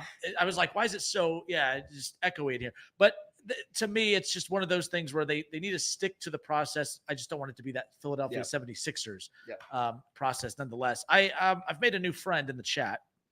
Do you know Everett Henry? I do. Listen, Everett's our guy. But here's the thing about Everett. He don't like me. Here's the thing. If you do something Everett doesn't like, he's going to call you out. I like that. I like Everett though for that. What is the thing he's calling you out on right now? So, what would you say? Don't Roger in all caps. Don't get Kinner started, Everett. Well, he might have. But where did it go? So I've only worked with you guys, been partnered with you guys for a month and some change, but apparently you guys been around for what, 2 years? Yeah. So I don't know if I get like a plaque. I don't know if I get like a special shirt. I need to talk to Trace. I mean, if this is a title that I'm going to, show off proudly.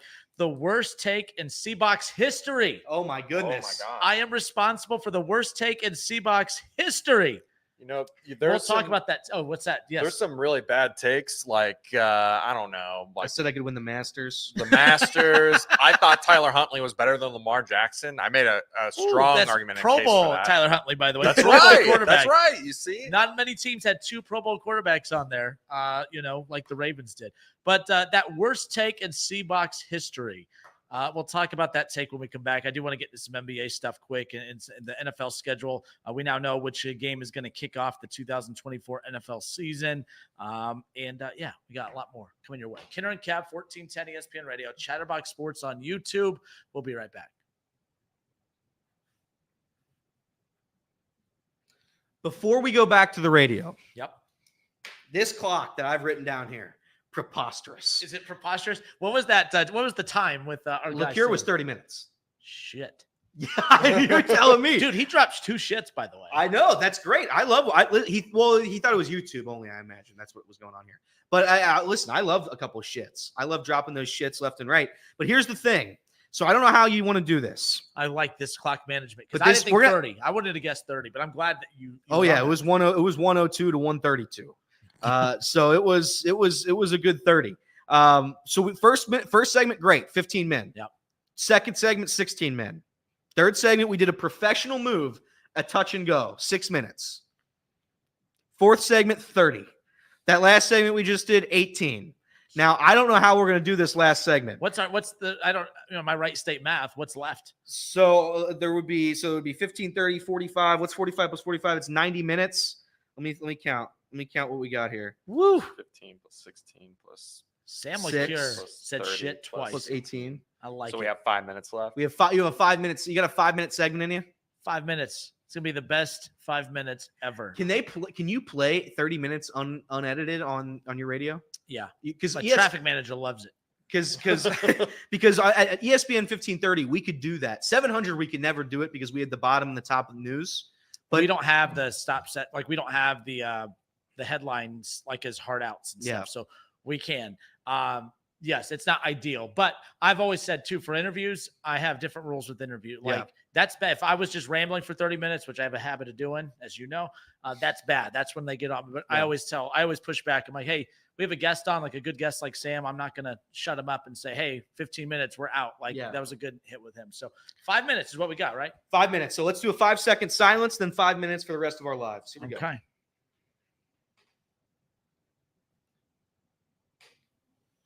Justin Kinner, the birthday guy, not That's boy, right. the birthday guy, Elliot Rearing, Casey hanging out with us. 3rd straight show he has produced today, and he's tapped out. I can tell he's tapped out, and I don't blame him one bit. I don't blame him one bit. I will say, golfing with Trace, last week at Muirfield, he said Thanks for the nothing invite. but nice things about all of you, but all he did was talk about how all the cool things you guys do, can't do it without the stuff that you do behind That's the right. scenes. So shout out to you, and not just, buttering you up for every time I come in thank studio you. to make you work some OT. You do get paid for the OT, I'm assuming. I don't know. But Wow. Well, the things you do for a guy that has the worst take in Chatterbox sports history, not bad. Not bad. But bad. we only have, 3 minutes now? Now 422. 422. We don't count the time. So the worst take in Chatterbox history, according to Everett Henry, is my Joey Votto. It does not want Votto wanted to lose. I mean, Yeah, if you want to Yeah, that is frame the it worst how take. you He's want. right. I mean, If you want to frame it that's that a way, to terrible position take. You know it's it a that terrible way. take. Well, let me ask you, if the Reds, okay, you talked about how long this rebuild has. Sure. And I've already heard you guys talk about people getting a little nervous about when it's time to sign Ellie De La Cruz. Let me ask you, if Ellie De La Cruz likes Cincinnati, he likes Skyline, okay? Wants to win here. He wants to win here, but he can't win here. Why would he re-sign here? Why would he want to spend a good chunk of the prime of his career in Cincinnati if he doesn't feel like it gives him the best chance to win? The reason I bring that up is because we say that with every other athlete. And Joey Votto, I loved when by the way, people think I've always been anti-Joey Votto. I was not. In fact, I defended when people were burying the Reds for giving him the contract. I mean, you guys Yeah. would be pissed if you didn't give him the contract. Correct. I have no problem with the contract. I think it was a smart contract. For one, not smart. It's common sense. It's not even about being dumb or smart. It's just common sense. You have a superstar player in Joey Votto, you pay him. And by the way, every team that does this, you do a 10-year contract knowing you're probably going to get 5 to 6 years of production and pray for the last 4. And that's ultimately what happened. Yeah. But how many years of losing and falling up short and coming up short, and just the front office of and even crapping on the fans with the, obviously, where are you going to go comments. There was nothing. There was no, there was never, the front office never felt the pressure of, man, we need to figure this out because we're going to lose the face of our franchise in Joey Votto. They didn't feel that urgency because he didn't give them that urgency. I promise you, they will feel that urgency with Elly De La Cruz. So do I think that Joey Votto enjoyed losing? No, but I also do not feel, I never got the vibe that he cared about losing, that losing was so bad to him that he felt he needed to get his way out of Cincinnati. It was bliss. It was bliss. Losing was bliss for Joey Votto. Joey Votto famously did not. He was not some charismatic guy during press conferences, during the media tour after every game. He for the first 10, 15 years, 13 years of his career, he was very soft spoken. He was like what fans think David Bell is at press conferences. That's pretty much what Joey Votto was. He just stayed to himself, and that's probably why you think that. But Joey Votto wanted to win in Cincinnati. He loves Cincinnati, liking a city, spending your life in a city that you love, that you're passionate about, for a fan base that you enjoy playing in front of. I don't think that's a knock on you. It's not Joey Votto's fault that the Reds ownership wouldn't help him out. I don't think so. If, let's say, he requests a trade, let's say 2-3 years ago he gets rid of his no trade clause. He's like, you know what, Castellini, I want out. I want to be traded to my hometown, the Toronto Blue Jays. How do you think he's perceived then? Same narrative. It doesn't change. Fine with losing. It's just like go to the Yankees. Damn it, go to the Dodgers. If he does that, your sports talk take the next day would be he quit on the city. He quit. He doesn't. It wouldn't have been mine. Not with that. I don't know. I think that's what you would have done. I just don't think. I don't think in baseball is the one sport where you just can't blame. Like I know you probably have the similar opinion to Mike Trout. Mike Trout should have requested a trade or some nonsense like that. That is exactly where this take stemmed from. I'm like, the more I think about it, as I'm bashing Mike Trout, I'm like, wait a minute. We have this exact same thing happened in Cincinnati. We got 30 seconds left of the show. 30 seconds. I do my best work in 30 seconds. Here we go. Say something nice about Joey Votto.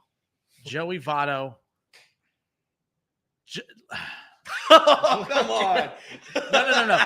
Look, Joey Votto made a decade of losing bearable by at least having a star player to go watch. I'm not as anti-Joey Votto as people think, but you proclaimed to say. I wished he would have been a little more aggressive of putting pressure on the front office. So, because we all feel hopeless as Reds fans half the time. And when you have the ownership mocking us saying, where are you going to go? I turned to Mike, Votto, are you going to say something? Like, are you going to say, nope, but my gosh, he learned that nice little new TikTok dance. That's right. Where are you going to go? TikTok to watch Joey Votto. But Everett, I appreciate the interaction in there. Roger, all caps, always appreciate you as well. Casey, you may go eat now, as far as that's concerned. And then the birthday boy, the birthday man, the myth, the legend. Casey, I'll buy you a birthday lunch from me. How about that? That's not how this works. I'll buy you a birthday lunch from me. And that's it. Listen, I'm going to make one shot for the radio folks that you can't see me do this, but I'm going to do it anyway. Oh! It went in. Oh, it went in. That was so crazy. It missed. It wasn't close. But listen, thanks for having me on your show. I had a lot of fun. Absolutely. I had a lot of fun as well. Thank you, guys. I appreciate you. On the radio side, we are wrapping this up. Shout out to our guy, Sam LeCure, for giving us some time today. If you missed that, we'll have to make sure you continue to go back and check out Chatterbox Sports on YouTube, the Justin Kinner Show Facebook page. That's where you can also go back and watch that as well. And that wraps it up for us. So until tomorrow, it's been the Kinner and Kev Show, 1410 ESPN Radio and Chatterbox Sports on YouTube. This was. That was genuinely my opinion. You can ask people. But if you're going to say stuff like that you know is going to get a reaction, you can't get pissed when you get the reaction. Yeah. I don't respect radio hosts who go on a Wembanyama streak where they just start blocking everybody. Because rumor has it you blocked Garrison. I didn't block Garrison. I really didn't block Garrison. That's the rumor. Garrison, you a liar, dude. In fact, I reached out to Garrison. I even said, I go, hey, listen, before I run into you guys, I was like, the Bengals fans are getting pretty fed up with me. They need some representation on the show. And I feel like during the season, I was going to, get him on there. Then I'm watching the Pat McAfee show one day. Pat McAfee's my guy.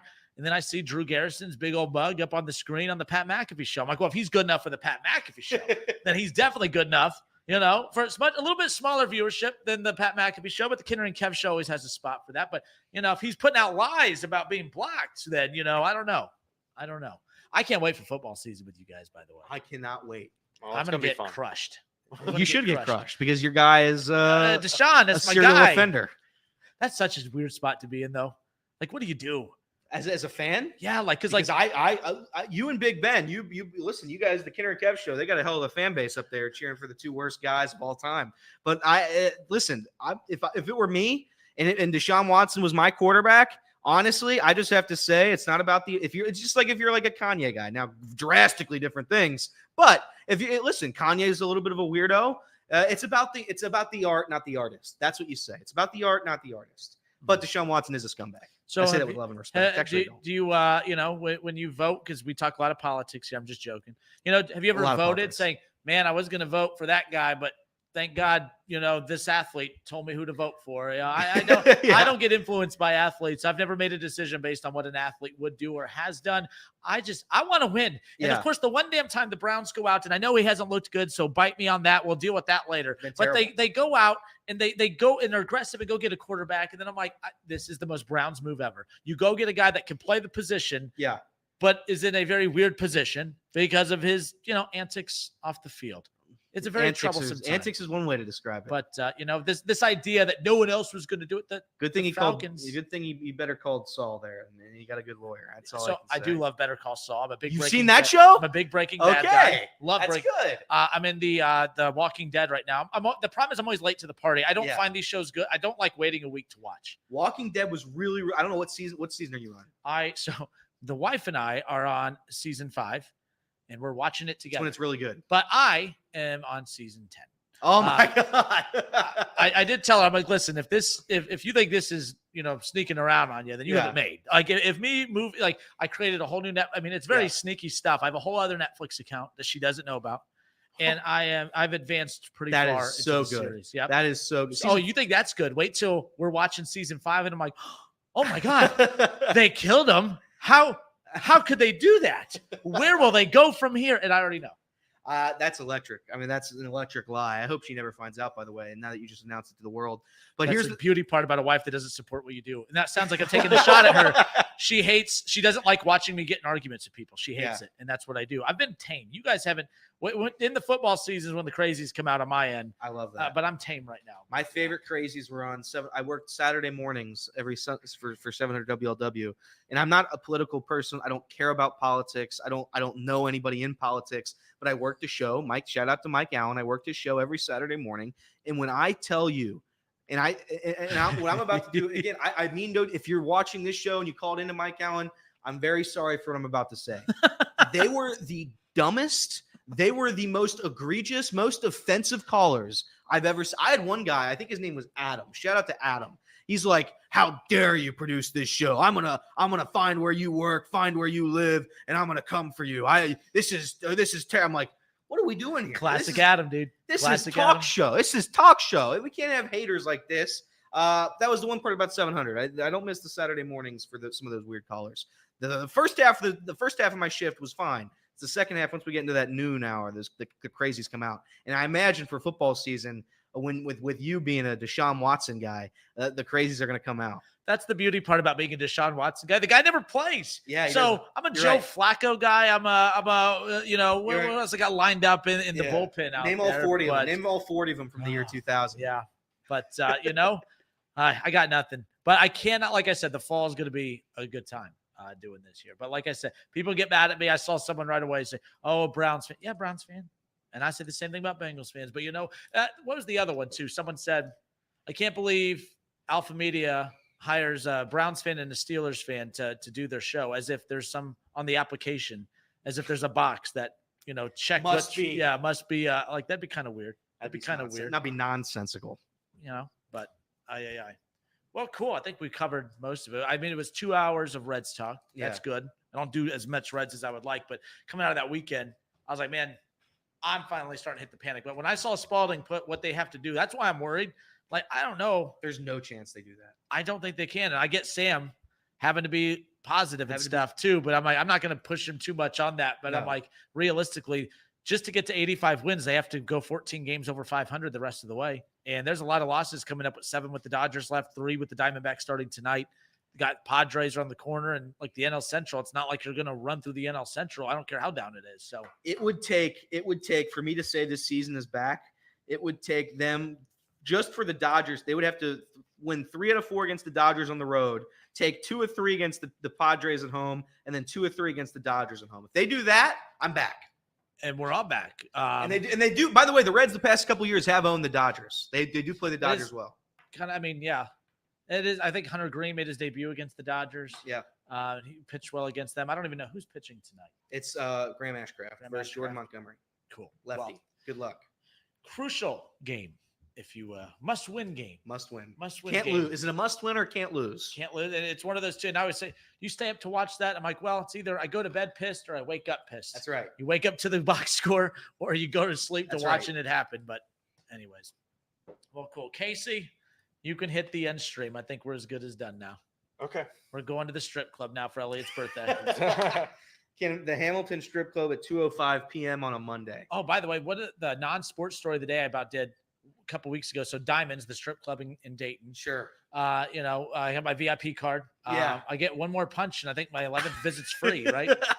I I don't have time to do that. Dude, I'm too busy watching The Walking Dead. Yeah, that's Okay. what it I is. don't have time to go for my 11th. So, but they have a bus. They have a bus that drives around town, and they bring the strippers around on the bus. Like it's like DoorDash on steroids. Oh my But god. this particular bus, the Diamonds bus or van or whatever, it drove through a home in Kettering. Can you imagine being asleep or being up late watching the Reds or season 10 of The Walking Dead and a stripper van comes driving through your living room? That's outrageous. That is absolutely outrageous. That's That's not a dream. That's a knock on the city of Dayton. I mean, that driver, what was happening for that driver to get that distracted? I don't know. I don't know either. Now you can hit it. Now you can hit the end What a stream. way to I'm end done. it. What